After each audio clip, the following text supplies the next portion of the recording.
Bom, pediram para eu falar sobre o conceito de insumo no PIS, na apuração do PIS e COFINS, né? Lembrando só rapidamente uma frase do professor Paulo Honório: se o Brasil quer desenvolver. Essa é uma pergunta que eu tenho dúvida da resposta, né? Não só no tema que ele colocou de startup, no tema da professora Júnia, em que se fazia um plano de PLR no Brasil, uma grande aventura, né, porque todo dia chega um motivo novo de autuação, e também nesse tema meu, de que não se consegue ter uma absoluta segurança conceitual do que são os insumos ou do que se pode aproveitar de crédito na apuração do PIS e COFINS, né? A não cumulatividade, muito rapidamente, ela está prevista no texto constitucional em 3 tributos, né, no IPI, no ICMS e no PIS e COFINS. A ideia da não cumulatividade era, de fato, trazer neutralidade à cadeia, trazer competitividade às nossas empresas, mas houve um primeiro obstáculo, que foi um julgamento no Supremo Tribunal Federal sobre a Lei Complementar 102, naquela oportunidade julgando sobre o direito ou não ao crédito de ativo imobilizado, e se esse crédito poderia ser parcelado. E o Supremo, naquela oportunidade, disse: olha, a não cumulatividade pode ser do crédito físico ou financeiro, quem escolhe isso é a lei. Mas e aquele julgado ficou muito claro isso, há uma garantia de um núcleo mínimo a se preservar a não cumulatividade. Ou seja, entre o crédito físico e o financeiro, seria razoável a lei atuar. Mas se a lei começar a restringir tanto, a ponto de aí sim o tributo passar a ser cumulativo, estará se ferindo esse princípio constitucional.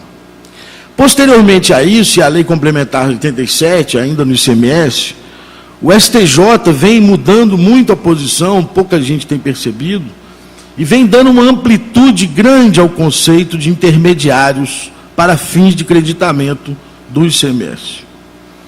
Se pudéssemos, na lei, nas leis regulamentadoras, colocar o grau o local onde está mais crédito financeiro ou mais crédito físico, teríamos esse gráfico. Pedi ao Rafael para que ficasse assim essas bolinhas, mas ele não conseguiu. Porque é assim que está hoje no Brasil, né? O PIS e COFINS se aproxima do crédito financeiro, mas vem a jurisprudência toda hora e tenta empurrar ele para mais próximo do crédito físico. E por que ele se aproxima mais? De fato, entre os 3 tributos que adotaram a não cumulatividade, o que tem a base de incidência mais alargada, né? O PIS e COFINS tributa qualquer receita, seja de serviços, seja de mercadoria. E, portanto, deve ele mesmo ter uma não cumulatividade muito mais próxima do crédito financeiro. E se nós percebermos na leitura das leis que regulamentam a 10.637 e a 10.833, é assim que lá está mesmo. Tentou-se dar uma amplitude maior à não cumulatividade. Já transcrevi aí o artigo, né?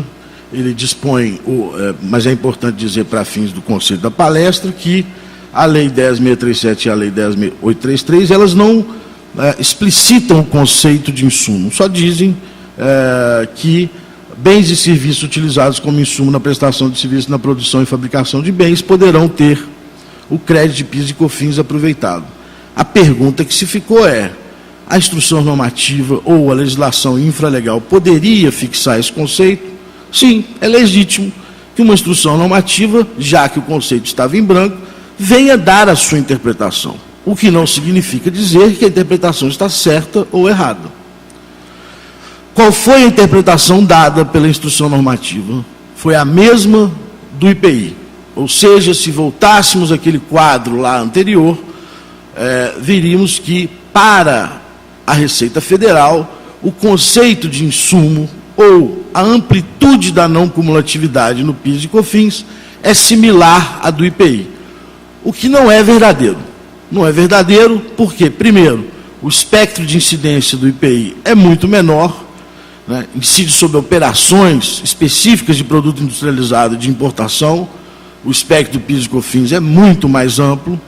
Segundo, se olharmos todos os dispositivos da Lei 10.637 e 10.833 que concedem o crédito, nós veremos uma tentativa do legislador de ampliar a não cumulatividade. Chega a dar sobre bens, sobre benfeitorias feitas em imóveis próprios ou de terceiros, no frete, em todos os outros itens que lá constam. Portanto, no arrendamento mercantil, portanto, fica claro que a Lei 10.833 e 10.637 quis uma não cumulatividade mais ampla que do IPI, e daí a falha da Receita Federal ao tentar conceituar o que era insumo.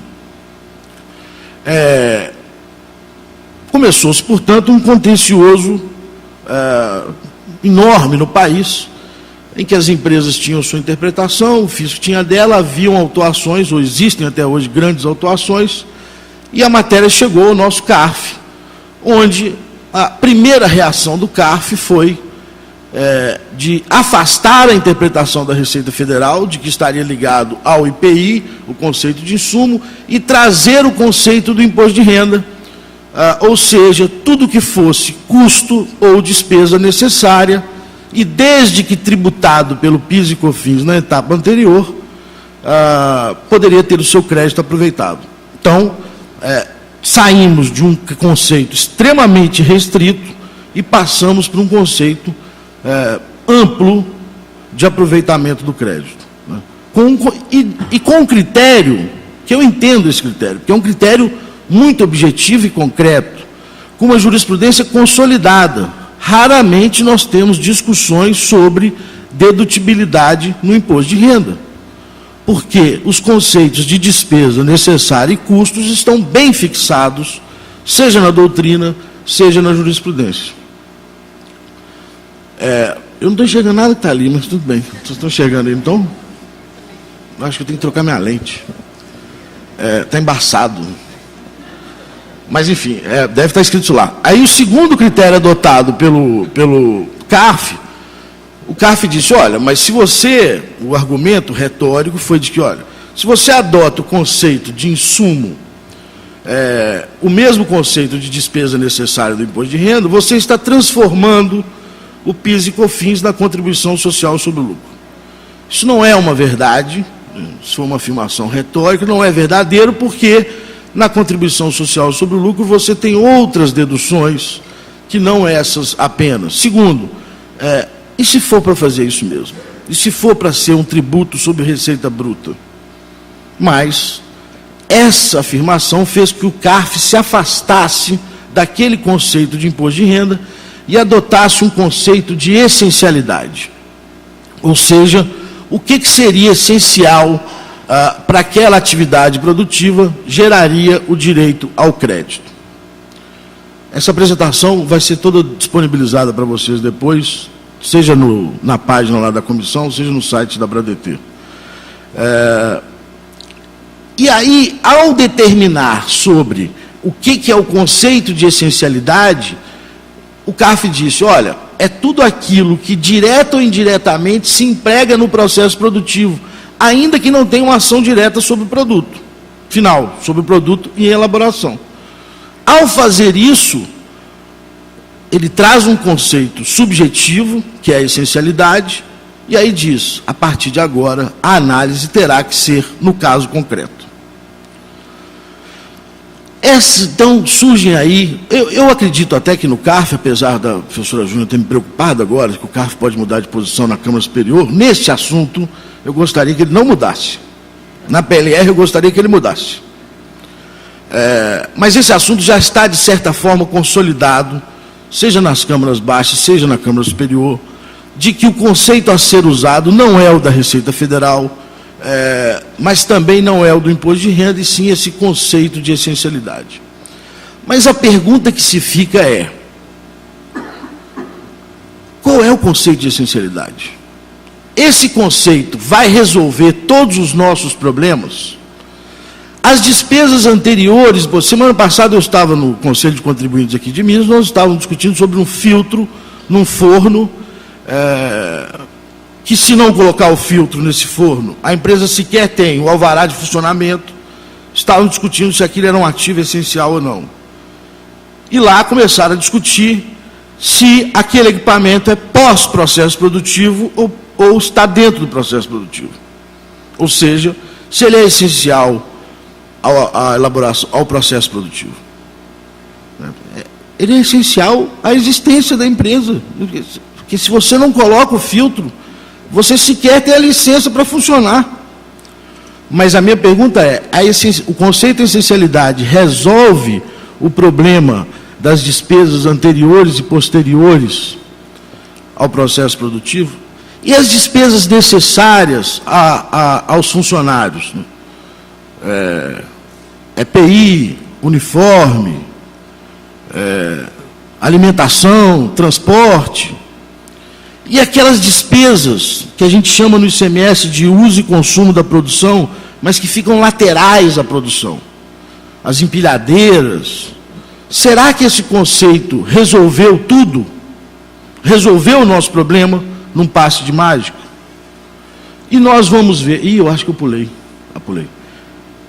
E nós vamos ver que não resolveu. Que já temos decisões no CARF que são divergentes, usando o mesmo conceito de essencialidade. Para uns, o uniforme é essencial, porque foi obrigatório por a convenção coletiva. Para outros, o uniforme não é essencial. Para uns, o equipamento de segurança é essencial só do pessoal do setor produtivo. O sujeito, coitado do administrativo, que vai ao setor produtivo e precisa usar o EPI, ou ele morre, não usa, né, surdo, ou não pode aproveitar o crédito dele, porque para ele não seria essencial. Tem outros tantos polêmicos, tratamento de resíduo, ou processamento de borras, ou tratamento da água, do efluente, né, wet. Isso seria essencial à atividade da empresa ou ao processo produtivo? Eu entendo que sim, mas infelizmente eu não sou conselheiro do CARF. Doutora Júnia professora Júnia Vou mandar. A senhora me manda essa apresentação que a senhora vê, que eu vou fazer uma palestra semana que vem de PLR, e eu te mando a minha para você entregar uma cópia memorial lá no CARF. Esse conceito resolveu? Acho que não. Né? Temos a questão do frete. Durante muito tempo no CARF se negou o frete entre estabelecimentos ao argumento de que ele não estava previsto em lei. O frete entre estabelecimentos de produtos semi-acabados, naquelas empresas que não têm o processo produtivo no mesmo local, ele nada mais é do que insumo serviço. Sem o frete estabelecimento você não produz. Que é outro conceito que está pouco discutido. O que é o insumo serviço? Que são grandes valores e relevantes valores. E o frete de estabelecimento de produtos acabados é parte do processo de venda, portanto, com previsão legal. Isso o CARF já, de certa forma, pacificou. Análise laboratorial e química. Esse é um dos maiores absurdos. Isso surge num acórdão aqui no TJ, nosso, do ICMS, e meio disseminou isso. Né?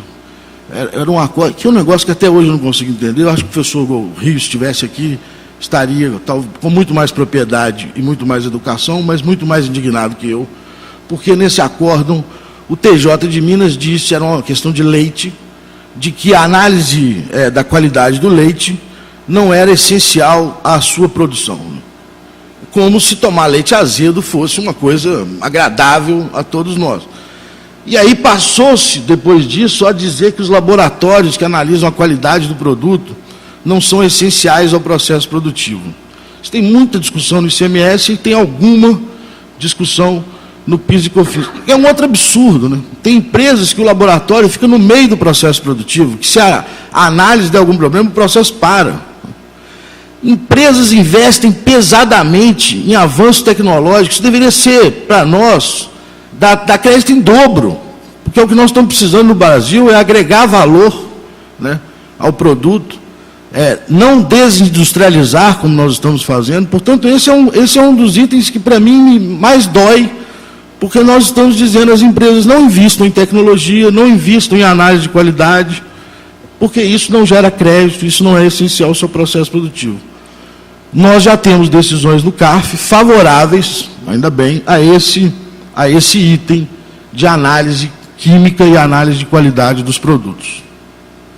Esse é um caso interessante que eu trouxe só de forma pitoresca, que aqueles equipamentos de segurança, né, no transporte de carga passaram a ser essenciais face à violência e ao número de assaltos que existem no país hoje. Então, ou seja, por conta da realidade do Brasil, o produto ou aqueles serviços passaram seguro, passaram a ser essenciais. A água benta, a medalhinha que a gente leva, na situação atual, passou a ser extremamente relevante. E aí nós falamos, não, mas o CARF pacificou, então estamos indo no conceito de essencialidade. Fomos então ao STJ, em que a segunda turma do STJ adotava o conceito de essencialidade e a primeira adotava o conceito mais restrito. E aí nós verificamos que, de novo, a discussão da PGFN, de que o conceito mais amplo vai trazer um impacto de 50 bilhões nos cofres públicos, né? Esses números são números que realmente eu não consigo entender como eles chegam neles, mas são sempre números alarmantes, né? Eu acho que deveriam ser lidos da outra forma, ou seja, desde que se implantou a não cumulatividade, quantos bilhões já foram tirados dos contribuintes, porque lá a promessa era de uma não cumulatividade ampla.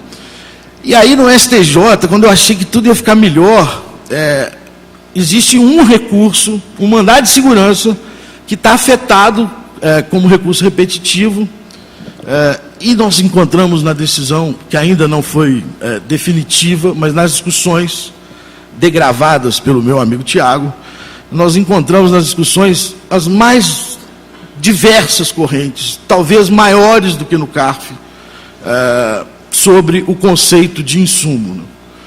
Eu procurei resumir aqui, mas vale a pena depois vocês procurarem ter as notas, que são muito interessantes as discussões lá postas, e às vezes bastante exacerbadas. Então a gente tem até agora uma posição restritiva do ministro Og e do ministro Benedito Gonçalves. O ministro Og, o único fundamento que ele usa para a restritividade do seu conceito é de que esses são tributos que financiam a Seguridade Social e, portanto, não podemos reduzi-los, senão estaremos ferindo o princípio da solidariedade. Uma interpretação que nós chamamos de média, mas, na verdade, é a interpretação adotada pelo CARF, que é do ministro Mauro Campos e da ministra Regina Helena. Só que quando a ministra Regina Helena foi fazer a sua intervenção, o seu voto, ela inseriu mais um elemento, que foi o elemento da relevância. E aí o ministro Mauro, que já tinha votado, disse que acompanharia nas suas razões e, portanto, para os dois, o critério deveria ser essencialidade e relevância. Mas eu, sinceramente, até agora, talvez no voto seja esclarecido, o que é o critério da relevância é algo que me preocupa muito, porque, assim, se há uma subjetividade na essencialidade, imaginemos nós da relevância. De novo, para produzir o aço ou o automóvel, não é relevante usar o equipamento de segurança. Mas para a atividade, não só é relevante, como é obrigatório. Então, é preciso ver relevância de quê? Ou a que ela se refere sobre relevância. E aí o ministro Napoleão, que foi o primeiro a votar, eu acho, ele já dá um critério absolutamente amplo, dizendo que qualquer produto que é essencial à atividade produtiva como um todo, teria direito ao crédito, né? Aí eu já falei sobre essa questão do critério da relevância, já estou terminando. E aí o ministro Herman, que estava presidindo a sessão, disse o seguinte: olha, é preciso que o STJ fixe um critério ou um conceito objetivo, pensando no juiz de primeira instância, palavras dele, se o sabão é ou não um insumo, se é ou não relevante ou essencial. Esses conceitos que Vossa Excelência estão estabelecendo nesses votos não darão aos juízes de primeira instância a segurança necessária para aplicar aos casos concretos. a sugestão foi desafetar o mandado de segurança, até porque era mandado de segurança, nem se discutia, não se tinha nem dados sobre os produtos que ali estavam sendo discutidos. E aí a sugestão final, que terminou com voto vista, ainda não concluído esse julgamento, a sugestão final foi de que deveriam desafetar o mandado de segurança, que não era a hora de fixar aquele conceito em sede de recurso repetitivo. Portanto, se hoje nós quisermos falar de conceito de insumo, nós temos no CARF essencialidade, no STJ não tem a menor ideia ainda, tem restritividade, essencialidade propriamente dita, ou essencialidade e relevância até agora. Como advogado, quais são os graves problemas dessa forma como está sendo feito, está sendo criado esse conceito de insumo? Primeiro, a fiscalização chega às empresas e autua tudo, porque o fundamento dela é o fundamento da instrução normativa, cujo critério é o do IPI, contato físico, né? Consumo direto no produto em elaboração. Então, portanto, ela autua tudo aquilo que não é contato físico, seguindo os critérios do IPI. Apresenta-se a impugnação, normalmente as empresas não conseguem levantar toda a documentação a tempo, porque são milhares e milhares de itens, leva-se ao CARF. E aí no CARF, já tive alguns casos assim, o CARF diz, não, o critério é a essencialidade.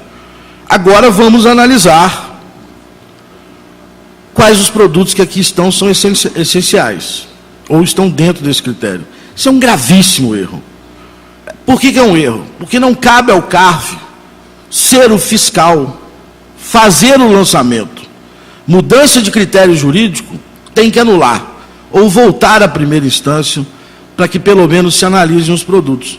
O que hoje acontece é o que acontecia há muitos, e acontece até hoje também, há muitos e muitos anos no ICM e no ICMS. Cria-se um critério subjetivo, tira-se um produto ou outro no processo administrativo e leva-se ao judiciário uma discussão absolutamente neurótica, que é como julgar, como um juiz saber se 100 mil produtos, 100 mil itens, produtos e serviços, são essenciais ou não. Quem vai julgar esse caso, senhores, é o perito. É o perito que o juiz designar, que vai fazer um laudo, e o juiz vai seguir o que o perito falar. Portanto, nós temos, nesses casos, além da dificuldade do conceito de insumo, nós temos um grave problema de formação do processo administrativo. Não se discute, na fase de fiscalização, o que é o conceito de essencialidade. Tenta-se discutir, com muito esforço dos conselheiros, no CARF, o conceito de essencialidade, mas eles não têm instrumentos para isso. E, às vezes, o processo não está nem instruído para isso, porque estava se discutindo o fundamento jurídico posto pela fiscalização, que é o do crédito físico. Isso vai desaguar, como desagou do ICMS, no nosso Poder Judiciário, a ponto de levarmos essa discussão durante anos e anos, com absurdos custos para as empresas. Além da questão da evolução do sistema de produção, etc. Então, esse é um ponto que eu gostaria de deixar de reflexão. Primeiro, a forma como o conceito de insumo está sendo colocado vai trazer subjetividade. E segundo, a forma como esses processos estão sendo conduzidos levam, na minha opinião, ou à nulidade, ou, de novo, à inviabilização das demandas no Poder Judiciário. Eu não tenho a menor dúvida que esse não é o caminho correto para um país que quer aplicar a não cumulatividade e incentivar a produção. Mas eu não vou aqui só criticar o governo federal, eu vou aproveitar para dizer que nesse assunto nós temos idas e vindas. Recentemente, ao final do ano, o governo de Minas voltou atrás e passou a tributar, não permitiu crédito, perdão, de ICMS, de partes e peças que se desgastam no processo produtivo. As esteiras do sistema automotivo, os refratários da cirurgia. Refratário é algo que se discute crédito há pelo menos 50 anos no Brasil. Há pelo menos 50 anos. Portanto, nós temos a obrigação de construir um conceito seguro, um conceito que leve à estabilização das relações jurídicas. E por isso, eu acho que o melhor conceito, no caso do insumo PIS/COFINS, é, sem dúvida nenhuma, o conceito do imposto de renda, porque ele já está consolidado, é um conceito razoável, atinge aos ditames ou às intenções da não cumulatividade, e é ele que deveríamos talvez batalhar para voltar. Estabelecer conceitos subjetivos gera julgamentos casuísticos, injustos e inviabilização da atividade econômica.